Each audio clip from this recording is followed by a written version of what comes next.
해보셔야 알겠죠. 일단 해보시면 압니다. 겁을 잠깐 좀 드리면, 겁을 드린다는 것은 뭐냐면, 우리 청년들이 정례에 갈 때 성령 통독 캠프를 참석을 하더니, 쉬는 시간에 저를 만나더니 그럽니다. 뭐라고 했냐면, 전도 수련회가 제일 힘든 캠프인 줄 알았습니다. 그랬는데, 더 힘든 게 있네요. 이렇게 이야기를 하더라고요. 전도 수련회는 이제 사탄과의 싸움인데, 이건 자기 육신과의 싸움을 아주 처절하게 하는 모습을 봤습니다. 그래서 하나님 말씀과 이렇게 오랜 시간 동안 성경을 읽어본 적이 대부분 없습니다. 성경 통독 캠프를 하지 않으면. 혹시 내 생에서 하루에 5, 6시간 성경 읽어보신 적이 있으신가 모르겠습니다. 거의 그런 일이 별로 없거든요. 이번 기회에 잘 왔다라고 생각하시고 성경을 읽어보시면 좋겠고, 이제 오늘 이렇게 성경 통독을 하는데 성경이 어려우세요? 읽을만 하세요?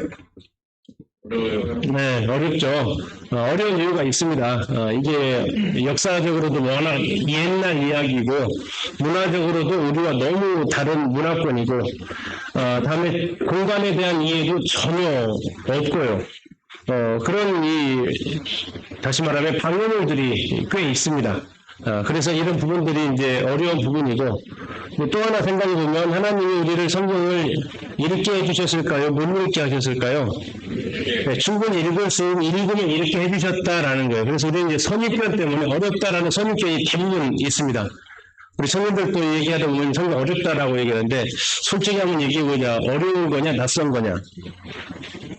어려운 건 뭡니까? 해도 안 되는 걸 어렵다라고 합니다. 낯선 것은요, 해본 적이 없는 것을 낯설다라고 해요. 수능 공부하듯이 만약 성경을 공부하면 어려울까요? 그래도 괜찮을까요? 괜찮다라는 거죠.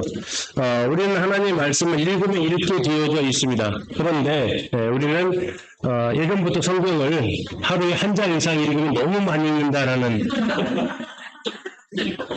묵상이 방해된다. 10구절 정도 읽어야 묵상이 되죠. 어떻게 하루에 한 장 읽냐. 이렇게 그런 생각들을 좀 해오는 분위기 가운데 생활을 좀 많이 하셨어요. 만약에 한번 생각을 한번 해보세요. 아이가 동화책을 하나를 사왔는데 동화책을 하루에 한 쪽씩만 읽어.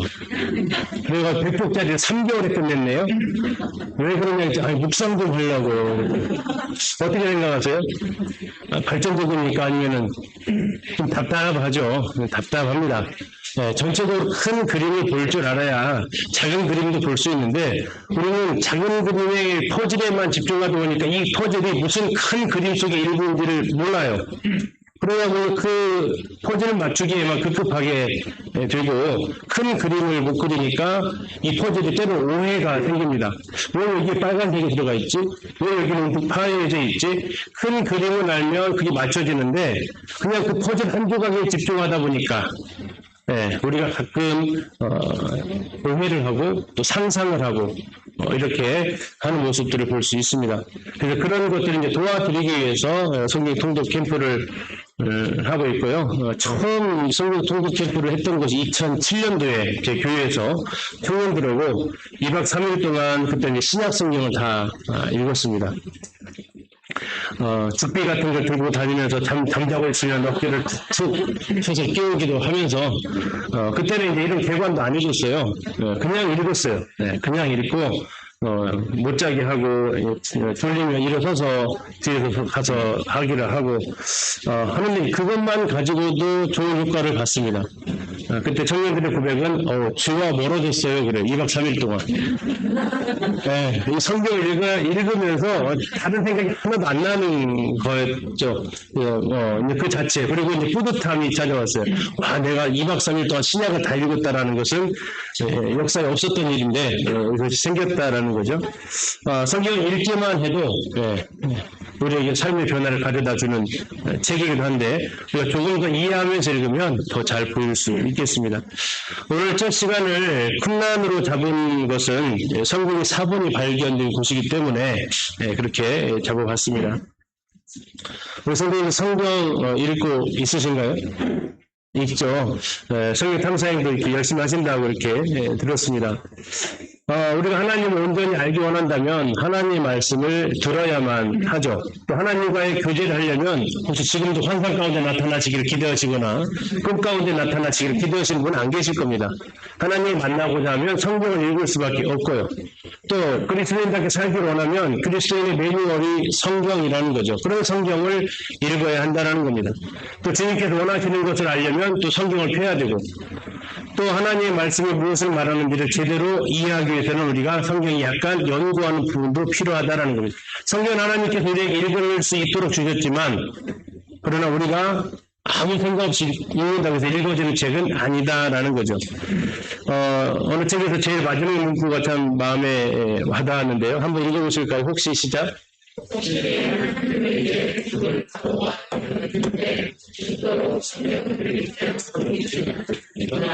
1년에 1독 하시나요? 성경 1년에 1독. 자신이 없으세요? 네, 하시죠. 1년에 2독도 해보셨나요? 너무 무리한 건가요, 이거? 네, 제 교회는 1년에 2독을 지금 하고 있습니다. 175일짜리를 이제 2번, 6개월에 한 번씩 이렇게 하고 있는데요.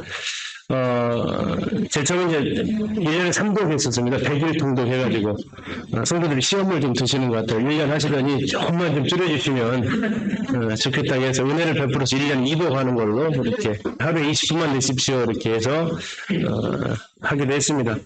우리가 하나님을 위해서 죽을 각오는 되어 있는데 죽도록 성경을 읽지 않고 있는 이유가 뭘까? 정말 1년 1독도 하지 않는 경우들이 우리가 이 흔히 말하는 프로그램을 돌리지 않으면 스스로 1년 1독 하라 하면 대부분 못합니다. 이런 부분들이 이제 아쉬운 부분들이라는 거죠. 왜 그럴까 하는 부분들 생각을 좀 해보면 좋겠습니다. 이스라엘 성기답사 가게 되면 쿰란이라는 곳을 방문하게 됩니다. 성경에서는 여기를 염성이라고 나와 있고요. 염성은 소금의 도시라는 뜻을 가지고 있습니다.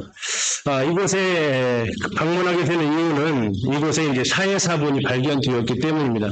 로마서에서 사도 바울이 유대인의 나음이 무엇이냐 했을 때 그들은 하나님의 말씀을 맡았다라는 거죠. 맡았다라는 것은 기록하는 것을 말하고 맡았다라는 것은 기록하는 것을 전달해 주는 것을 말하는 거죠. 유대인들이 이 일을 맡았던 거죠. 뭐 잘 아시는 대로 성경의 기록자가 한 40여 명 됩니다. 거기서 이방인은 누구밖에 없습니까? 누가 한 명밖에 없고 전부 다 유대인들이 기록된 것으로 보이죠. 그들이 하나님의 말씀을 맡았다라는 겁니다. 쿰란의 배경은 이렇게 생겼습니다. 자, 나무 한번 찾아보겠습니다. 보입니까?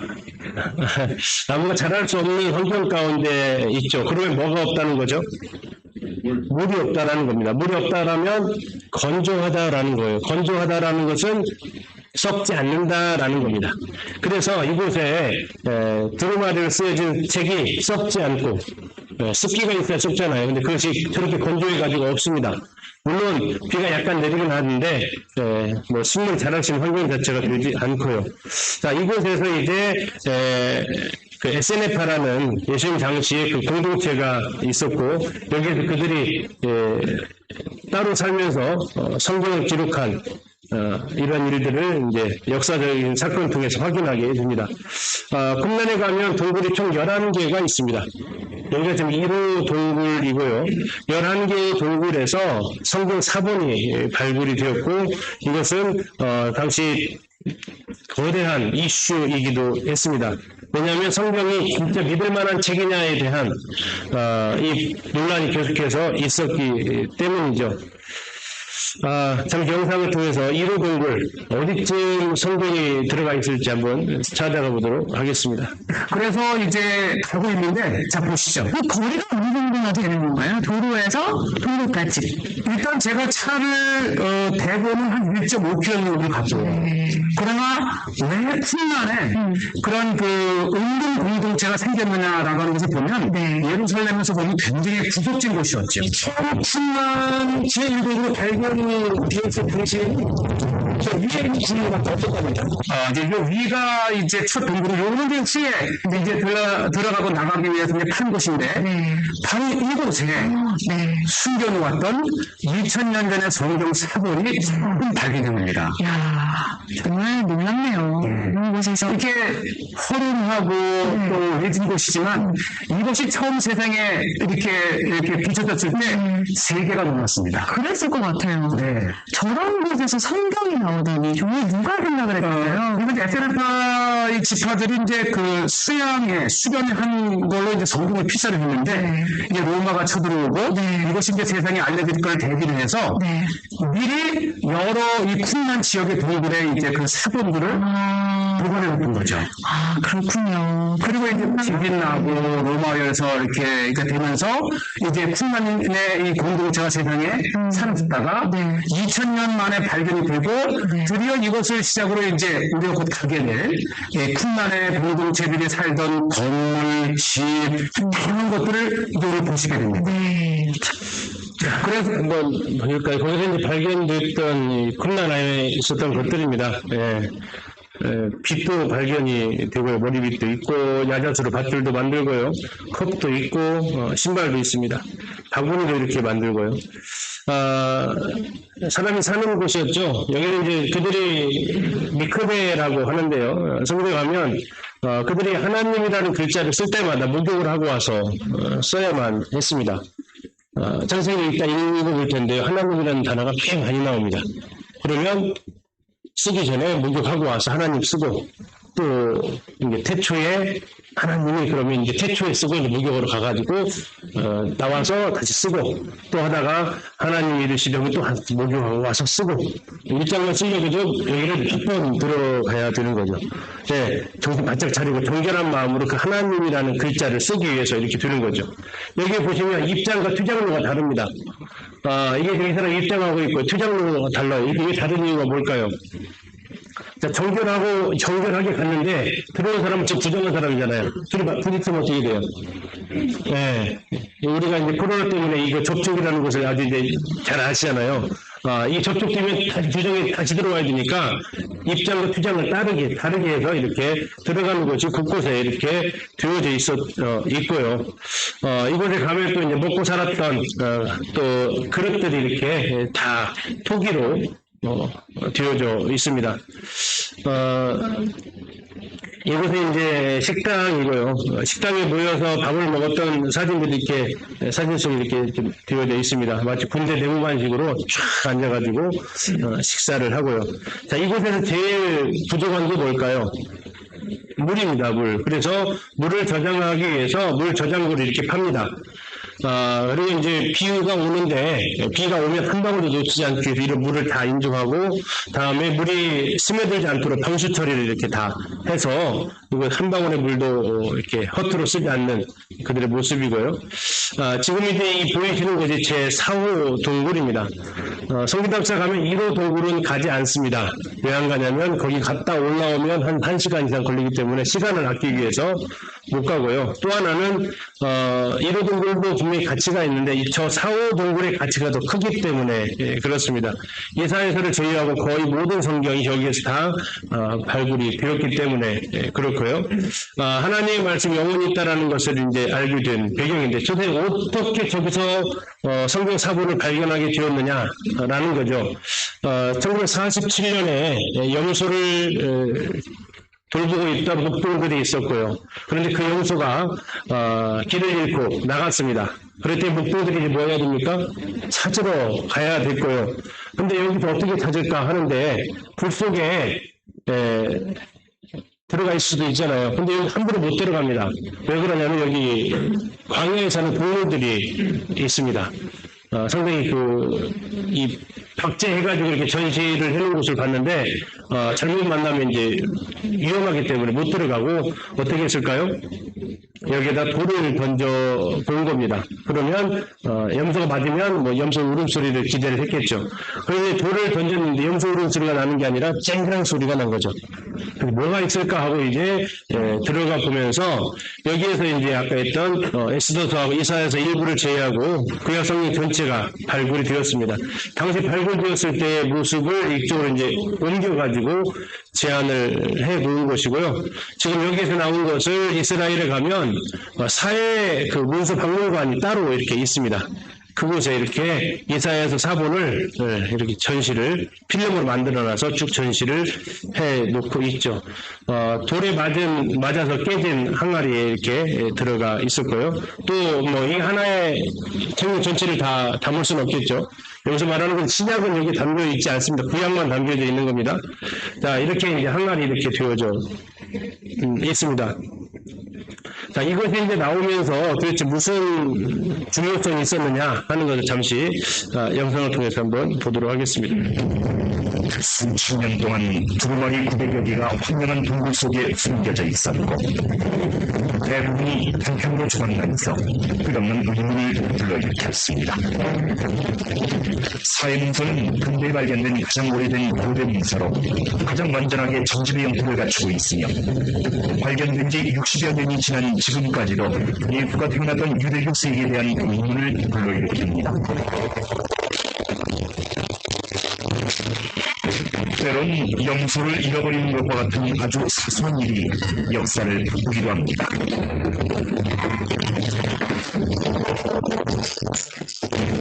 1947년은 이스라엘이 건국의 기초를 마련한 해이자 베두인족 소년이 유대 사막에서 염소를 잃어버린 해이기도 합니다. 염소가 동굴 안에 있다고 생각하는 소년은 염소를 겁주어 밖으로 나오게 하려고 돌을 던집니다. 하지만 염소는 안 나오고 뭔가 깨지는 소리가 들리죠. 집을 보는 소년은 사촌이 무하메드 에브디브를 들여보내 동굴 안을 살펴봅니다. 하지만 결과는 실망스러웠죠. 기대던 염소나 보물은 없고 깨진 고기 조각과 아마에 쌓인 채 항아리에 담긴 두루마리가 전부였습니다. 엘디브는 이것들을 자루에 담습니다.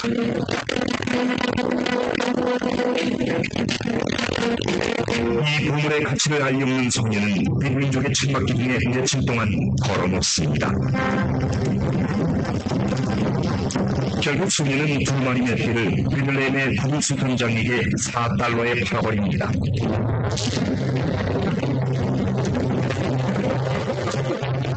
하지만 이 두 마리는 빈살의 일각에 불과했죠. 이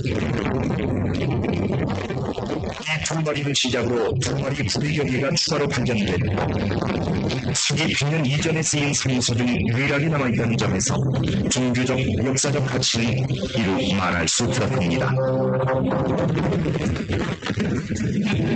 현재 이스라엘 박물관 성서의 전당에 고이 묻혀져 있는 사해문서는 먼 과거 이야기를 속삭이며 유대교의 초창기 시대와 그리스도교의 기원에 대해 우리에게 들려줍니다.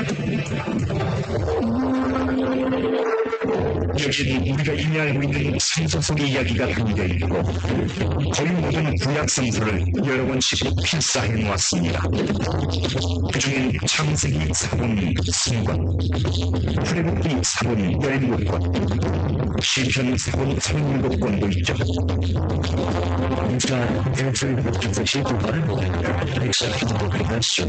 So they are reading and writing and believing the same things that we are today, with almost no details lost in the transmission over the past 2,000 years.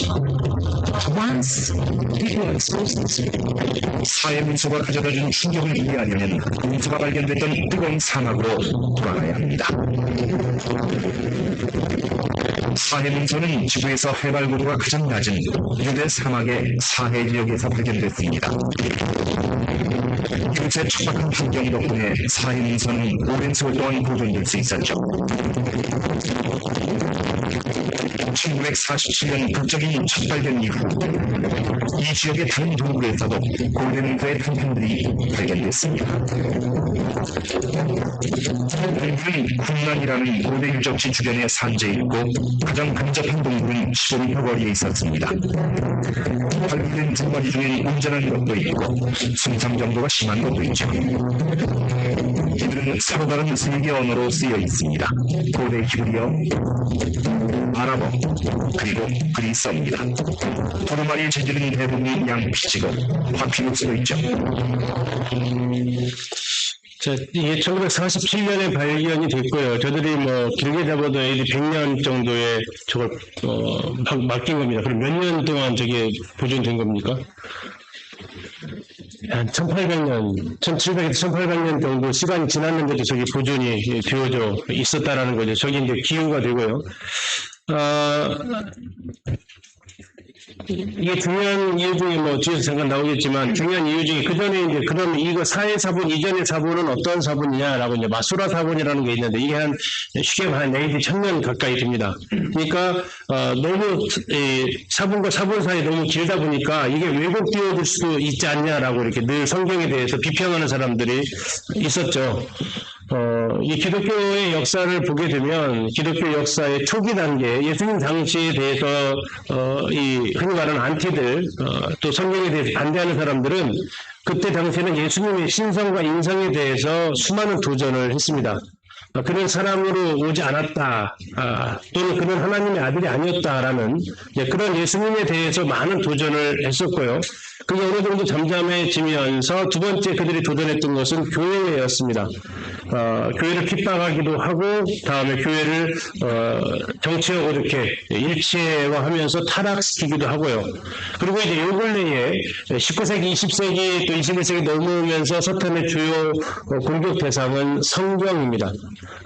고등 비평이라는 이런 사주에 흘러가면서 성경에 대해서 계속해서 도전을 하고 있고 그 중에 하나가 바로 성경이 그러면 정말 믿을 만한 거고 예전에 있었던 성경하고 지금의 성경이 그렇게 일치성이 있다고 어떻게 증명할 수 있냐라는 게 늘 그들의 도전 중에 하나였는데 그것을 일순간에 입을 닫게 만든 게 바로 저 사해 사본이었다라는 겁니다.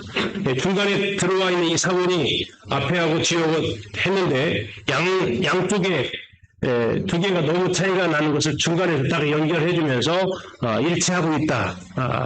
달라지지 않았다라는 거.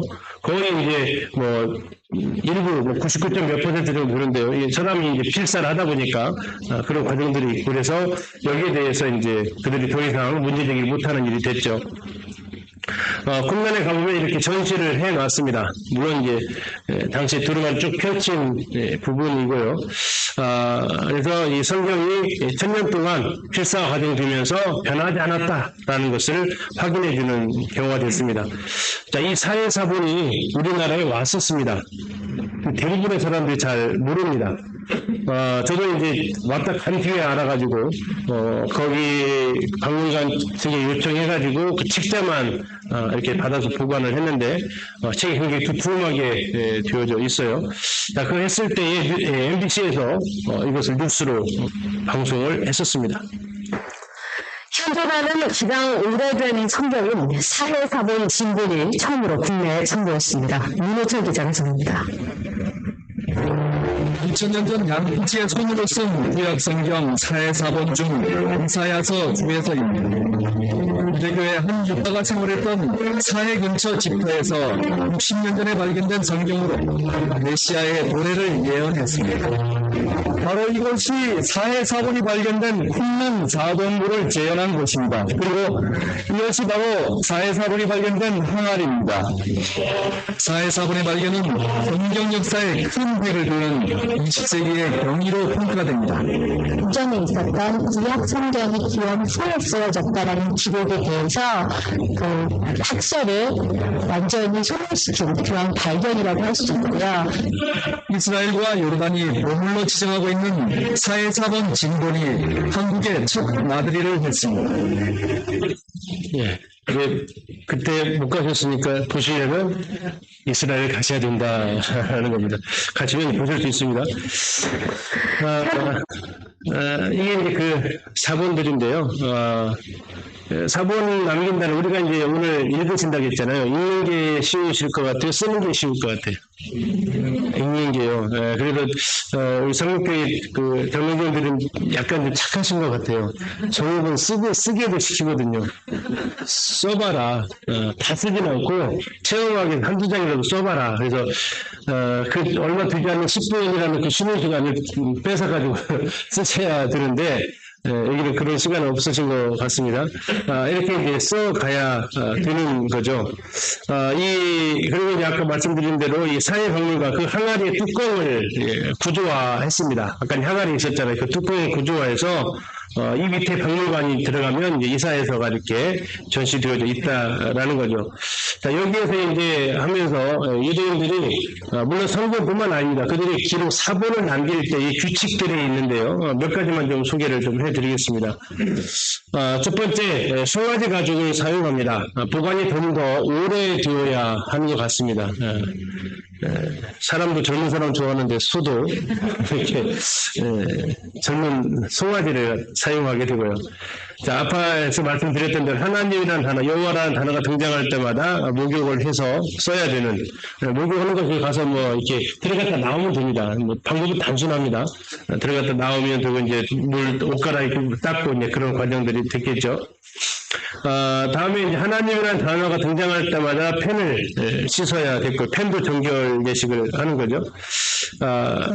그다음에 이제 두 명이 지켜보는 앞에서 써야 됩니다. 그러니까 이제 이게 4인 1조가 됩니다. 4인 1조. 한 사람은 제대로 보고 썼는가, 글씨를 제대로 쓰고 있는가, 또 한 사람은 제대로 보고 베꼈는가, 이렇게 이제 혼자 쓰는 게 아니고 조를 돌아가면서 쓰게 되어 있는 겁니다. 마지막에는 이제 그러면 그것을 제대로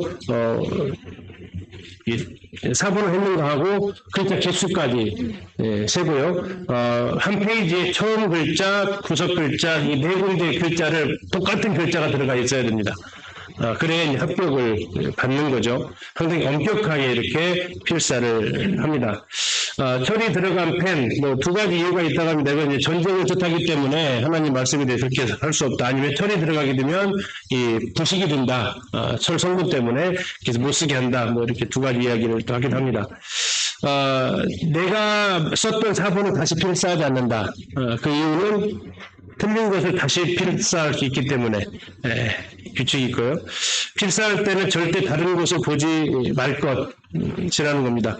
하나님 말씀에 집중하도록 하는 거고요. 유대인들은 정말 이 필사를 하거나 제사를 지낼 때 흔히 말하는 진심입니다. 로마인들이 성전에 쳐들어왔을 때 유대인들이 제사를 그 성전 안에 성소 안에 제사를 지내고 있는데 도망가질 않아요. 왜? 하나님 앞에 제사를 지내고 있으면서 로마인들이 참 희한한 사람이다라고 생각할 정도였었죠. 항상 같은 옷을 입고 필사를 해야 됩니다. 이건 이제 정신을 그만큼 더 가다듬는 의미가 있는 것 같고요. 정해진 특별한 방법들을 제조된 검은색 잉크만을 쓴다라는 겁니다. 그러니까 제조법이 있다라는 겁니다. 그래야 이 사본이 오래도록 보관될 수 있고 글자가 지워지거나 흐려지는 것을 막을 수 있기 때문에 그런 거죠. 아직 안 끝났습니다. 글씨 사이의 간격을 띄어쓰기가 없습니다. 우리는 이제 띄어쓰기를 해야 제대로 이해가 가는데 이 히브리 성경은 띄어쓰기가 없습니다. 왜 띄어쓰기가 없을까요? 글자를 추가, 1.16이라도 추가해서는 안 되는데 띄었으면 그 사이에다 집어넣을 수 있잖아요. 그래서 글자가 띄었으면 안 되고 근데 글자가 붙으면 또 안 됩니다. 이 간격을 잘 유지해서 써야 된다는 거고요. 다음에 외워서 쓰지 않아야 하고요. 모든 단어를 내가 지금 쓰고 있는 단어를 읽으면서 그래야 이제 그 옆에 지켜보는 사람이 또 제대로 그 단어를 좀 쓰고 있는지 확인할 수 있습니다. 각 단락은 48줄 이상 60줄 이하로 쓸 것이 정해져 있고요. 각 단은 정확히 30자가 이렇게 들어갈 수 있도록 아주 엄격한 규칙을 적용을 합니다. 두루마리 검열은 작업이 끝난 후에 30일 내에 해야 되고 30일이 지났으면 폐기해야 됩니다. 30일 안에 검사를 맡아야 되는 거고요. 감독관은 원문 페이지당 단어수, 글자 수를 세야 되고 첫 글자, 끝 글자, 중간 글자를 다 기록해서 검사를 맡게 됩니다. 자, 이게 15분이 제일 잔인한데요. 검열시 한 면에 한 개의 실수가 있는 경우에는 다시 말하면 글자가 오탈자라고 하죠. 빠져 있거나 도해 있거나 다른 글자와 붙어 있으면 그 한 장만, 아까 여러 개 붙어 있었잖아요. 그 장만 소각을 합니다. 그런데 3개 정도가 발견됐다 그러면 이것은 가치가 없다고 해서 싹 폐기시킵니다. 청세기가 이렇게 한 장에서 3개가 나왔으면 1장부터 50장까지 쓴 것이 의미가 하나도 없어지고 싹 폐기된다라는 거죠. 그래서 이스라엘 갔을 때, 처음 갔을 때 물어봤을 때 지금도 이스라엘은 필사합니다. 필사하고 이제 마사다라는 곳에 이제 가게 되면 거기서 필사하고 있는 레위인을 볼 수 있어요. 진짜 잘 씁니다. 볼 수 있는데 물어봤습니다. 성경 한 권 정도 필사하려면 대략 마태복음 정도 분량 정도 하려면 한 200만 원 정도 비용을 받는다고 합니다. 그래서 그들이 이렇게 직접 하는 이런 모습도 볼 수 있습니다. 자, 지금 보여드리는 것 흠만 몇 호동굴이라고요? 많이 젊었어요, 그때도.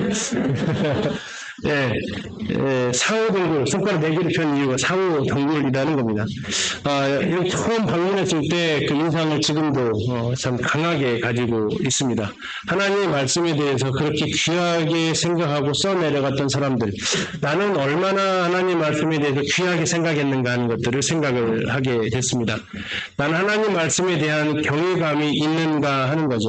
혹시 니느웨 8장에 가서 읽어보시면 에스라가 성경을 폈을 때 백성들의 반응은 일어서서 말씀을 들었다라고 나와 있습니다.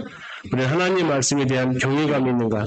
하나님이라는 글자 하나를 쓸 때마다 정결례식을 하고 와야겠다라면, 만약 우리를 보고 하나님이라는 단어 읽을 때마다 정결례식을 하라고 하면 어떻게 하겠습니까? 진짜 못 읽겠네. 그러겠죠. 그래서 이 하나님 말씀에 대한 우리가 어떠한 경외감이 있는가를 생각을 해보고요. 두 번째로 하나님 말씀을 나는 소중하게 여기고 있는가 하는 겁니다. 우리는 성경을 너무 쉽게 구할 수 있습니다. 요즘 청년들은 성경이 너무나 들고 다니는 것도 귀찮아하죠. 그리고 왜? 손에 다 있잖아요. 그래서 들고 다니는 것도 귀찮아하는 이런 모습을 보게 됩니다. 이런 모습을 우리가 좀 생각을 해보면서 우리가 성경을 어떻게 대하고 있는가 하는 거죠. 세 번째로가 이제 가장 찔림이 됐던 묵상이었습니다. 하나님의 말씀은 내 삶에 어떤 영향을 주고 있는가 하는 겁니다. 가끔씩 제 스스로에게도 물어보고 우리 청년들한테도 물어봅니다. 요즘 성경 때문에 하던 걸 안 하게 된 것이 뭐가 있으세요? 늘 해왔는데 성경 읽다 보니까 이거 하면 안 되네 하면서 안 하게 된 것, 또는 안 하던 것을 하게 되신 것은 또 뭐가 있으세요? 안 했는데 성경 읽다 보니까 하라고 하셨네, 그래서 하게 된 것. 하나님 말씀 또는 성경 읽다가 아니라 주일날 강단의 말씀 들으시면서 내가 안 하던 것을 하거나 하던 것을 멈춘 것, 이게 뭐가 있냐 하는 거죠. 그리고 지금 내가 하고 있는 행동, 이 과정 속에서 하나님의 말씀 때문에 내가 변화되어진 것은 과연 뭐가 있냐 하는 것들을 한번 생각을 해보면 좋겠다 하는 그 시간입니다. 우리가 성경을 지금 읽기 위해서 모였습니다. 우리 성경을 읽어야 하고요. 성경을 한번 펴면 우리는 좀 쭉 읽어갔으면 좋겠습니다. 물론 구약이라서 한 번에 다 읽기는 쉽지는 않습니다. 우리가 이번에 읽는 것 중에 가장 짧게 걸리는 시간 1시간 반이니까 쉽지는 않은데요. 그 정도는 한 자리에서 읽어나가는 것도 한 번 정도는 필요하겠죠. 아니, 한 번이 아니라 가급적이 그렇게 읽어보시는 것도 굉장히 좋은 경험입니다. 심지어 신약에 들어가면 서신서라는 게 있습니다. 서신서. 로마서나 고린도전서 같은 게 16장짜리 쉽지 않죠. 그게 40분 걸리거든요. 한 자리에 다 읽어보신 경험들 별로 없으십니다. 근데 이제 좀 더 심한 거, 빌립보서 몇 장이죠? 4장입니다. 빌립보서는 그러면 한순간에 읽어요? 4일 걸려요? 보편적으로 4일 걸립니다. 4일보다 더 걸리는 경우도 많습니다. 편지를 우리 요즘에 이제 면회에 가서 저기 군대에서 편지 받아봤어요? 네, 몇 장짜리가 제일 긴 편지였어요. 2장짜리. 이틀 걸렸겠네? 아니었어요? 네. 한 장에 그대로 돼 있죠. 편지는 어떻게 읽는 거예요? 한 번에 읽는 거죠. 편지를 나눠서 2박 3일 읽는 분들은 계세요? 계시면 잘 돌봐드려야 돼요, 그분들은. 네. 네, 특별한 보호관찰이 필요하신 분들, 어디 편지를 2박 3일 동안 나눠서 읽을 시도를 할까요?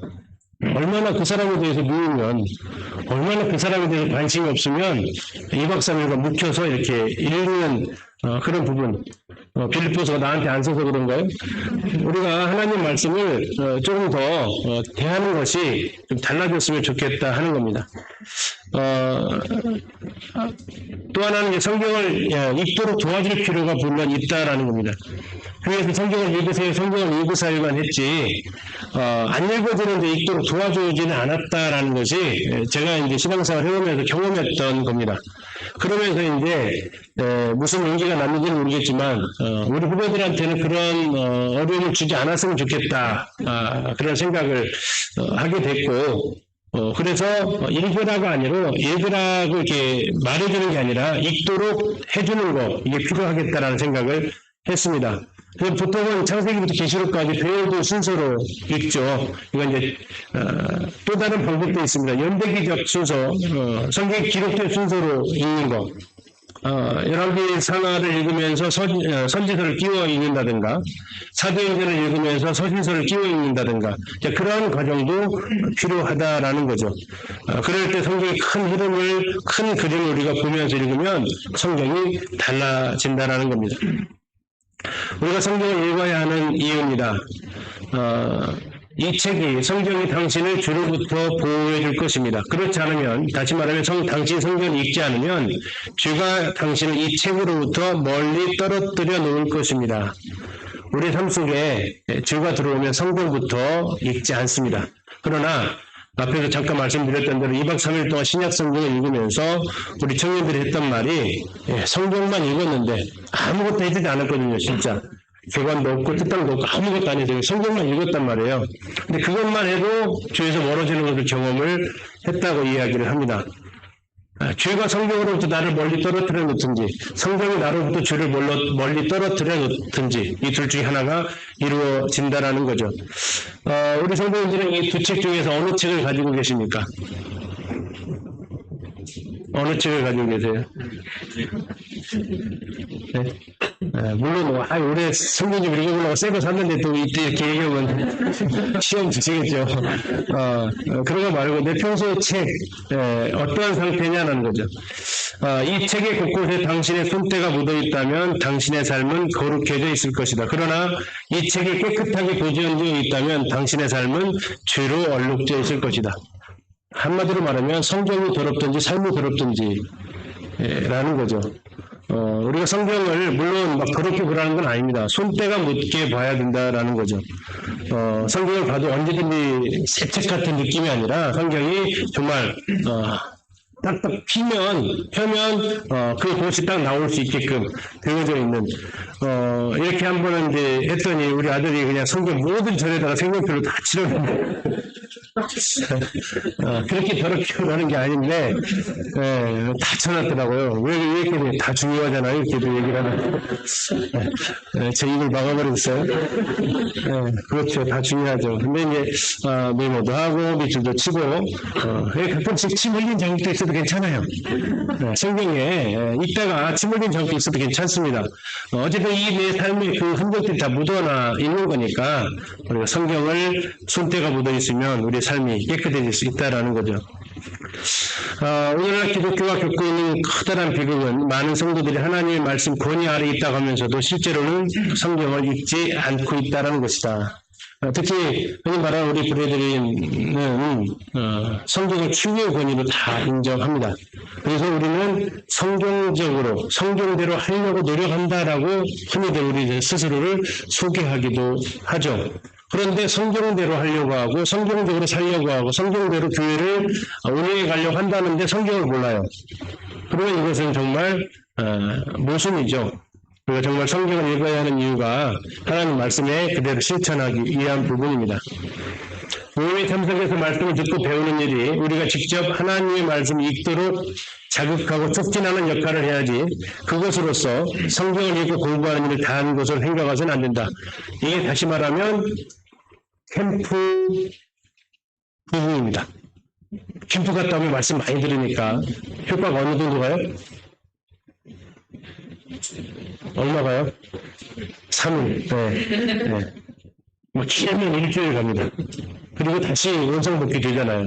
왜요? 그 시간 자체가 좋은 게 아니고 그 시간으로 인해서 하나님 말씀을 읽도록 해줘야 되는데 우리가 그 시간 자체를 그냥 즐기고 끝나니까 그래서 말씀 좋았다 하는데 나중에 이것이 내 삶에 어떤 영향을 주었는가에 대해서는 말하기가 참 쉽지 않은 거죠. 성경에서는 성경은 세계에서 가장 많이 팔린 책이기도 합니다. 영원한 베스트셀러입니다. 성경 이길 만한 책은 없습니다. 우리나라에서 번역된 것도 엄청납니다.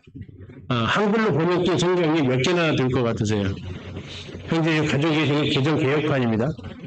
네, 대부분이 또요. 새 번역 있고요, 뭐 쉬운 성경이 있고요, 바른 성경이 있고요, 우리말 성경이 있습니다. 현대어 성경이 있고 현대인의 성경이 있고 공동번역이 있고 11가지 정도 나와 있습니다. 번역만 한국어로만 이렇게 나와 있는데요. 또 가장 많이 안 읽는 책 중에 하나이기도 하죠. 잠시 중국 성도들에게 성경이 전달되었을 때 그들의 반응을 한번 보도록 하겠습니다.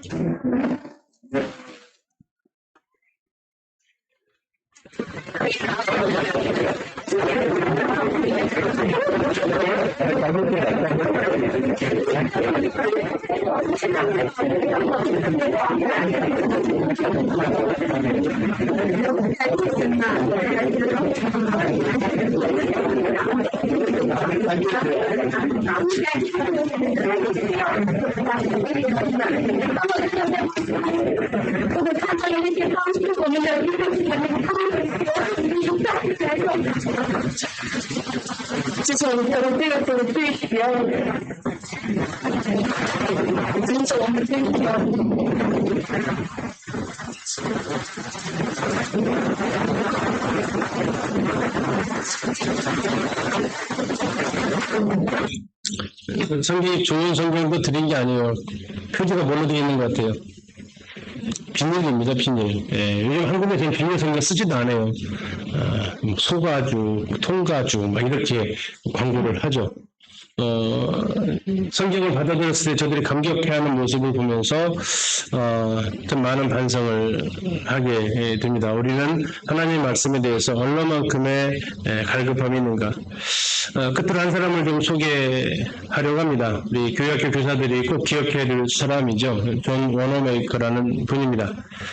그 사람이 어느 기자 인터뷰를 통해서 가장 성공적인 투자가 뭐였습니까? 라고 질문을 받았을 때 자기가 어렸을 때 주일학교 선생님에게 샀던 성경이라고 이렇게 그가 이야기를 합니다.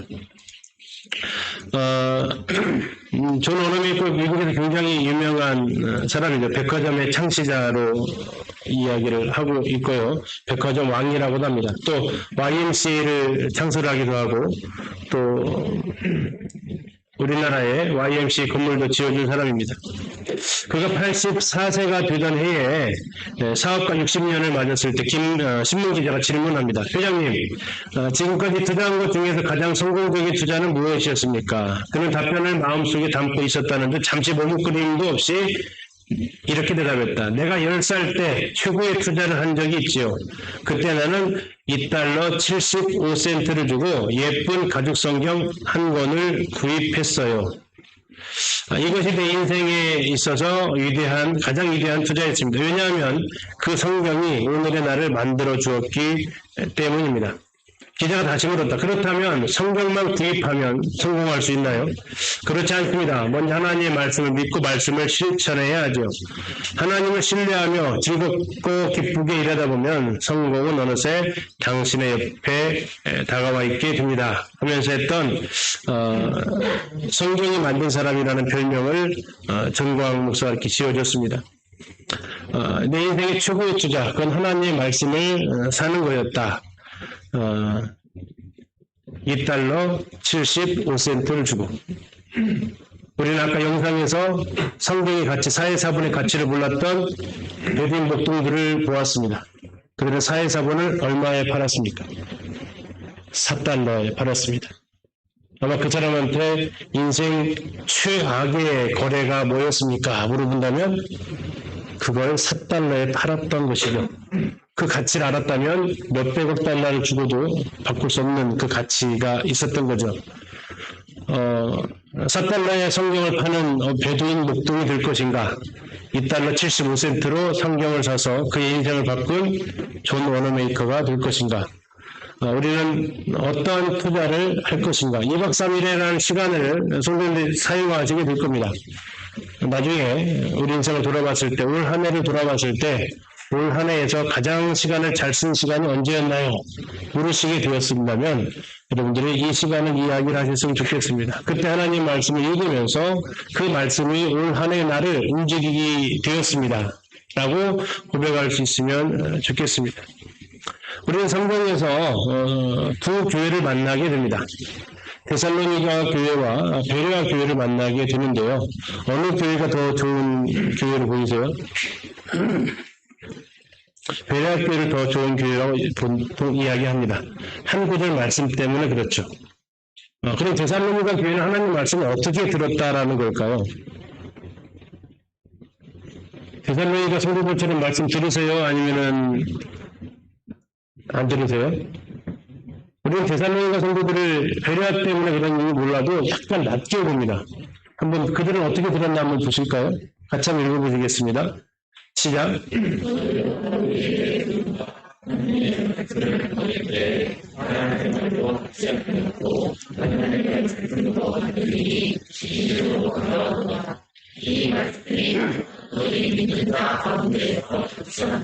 어때요? 점수를 주면은 A, B, C에서 어떤 점수를 받아야 돼요? A란 말이에요. 데살로니가 성도를 막 폄하할 수준이 아니에요. 첫째는 어떻게 받았냐면 사람의 말로 받지 않고 하나님의 말씀으로 받았대요. 가장 기본적인 자세였다라는 거죠. 또 한 가지가 뭡니까? 이 말씀을 역사하는 사람들이었다라는 겁니다. 하나님의 말씀, 아까 그 訓련에서 묵상대로 그냥 읽는 말씀이 아니고 그 말씀으로 인해서 안 하던 것을 하게 되고 그 말씀으로 인해서 하던 것을 멈추게 되었다라는 겁니다. 이게 역사가 일어났다라는 거죠. 그냥 우리가 읽는 것도 힘들어요. 그런 사원이 아니다라는 거예요. 그건 그 말씀에 의해서 삶이 변화되어져 있었다라는 겁니다. 근데 그들이 A+를 못 맞았던 이유가 뭔가 하는 거죠. 사도 바울이 데살로니가에 설교할 때 그들의 태도가 아주 훌륭했다고요. 설교를 들을 때의 태도가. 근데 더 훌륭했던 게 베레아 사람들인데 들을 때의 태도는 같았던 걸로 보여요. 베레아 사람들이나 데살로니가 사람들이나 뭐가 달랐을까요? 듣고 난 이유가 달랐다라는 겁니다. 그래서 베레아 사람들을 향해서는 이렇게 얘기하죠. 베레아에 있는 사람들은 데살로니가에 있는 사람들보다 더 너그럽다. 더 너그럽다라는 얘기는 데살로니가 사람들도 너그러웠다라는 거예요. 다시 말하면 A였다라는 거예요. 근데 더 너그러워지니까 뭐야 여기는? A+죠. 요즘 뭐 소고기 등급보면 A3+ 뭐 이렇게 나오는 거죠. 더 너그러웠다라는 얘기입니다. 이게 데살로니가 성도들이 안 좋았다라는 게 아닙니다. 훌륭했다라는 거예요. 근데 그들이 더 너그러웠다는 얘기는 뭐냐면 간절한 마음으로 말씀을 받았다라는 거. 그들은 데살로니가 성도들은 하나님의 말씀을 받았습니다. 이들은 하나님의 말씀을 받으면서 어떤 자세로 받았다고요? 간절함이 있었다라는 겁니다. 간절함. 그리고 여기서 끝나지 않았습니다. 두 번째는 뭐도 했어요? 이것이 그러한가 하여 날마다 성경을 상고하는 데까지 갔다라는 겁니다. 그러니까 주일날 말씀을 잘 들으면 어디까지 간 거고요? 데살로니가 성도들까지 아니 안 갔어요. 말씀이 역사해야 돼요. 거기까지 갔을 때 데살로니가 교회고 그리고 나서 뭐까지 가야 돼요 이제?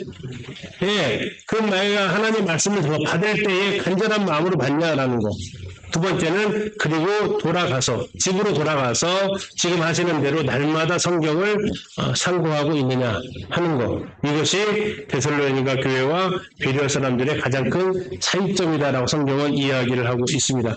그래서 우리가 하나님 말씀을 날마다 상고했다라고 나와 있는데 가끔 성경 통독의 후유증이라는 게 하나 있습니다.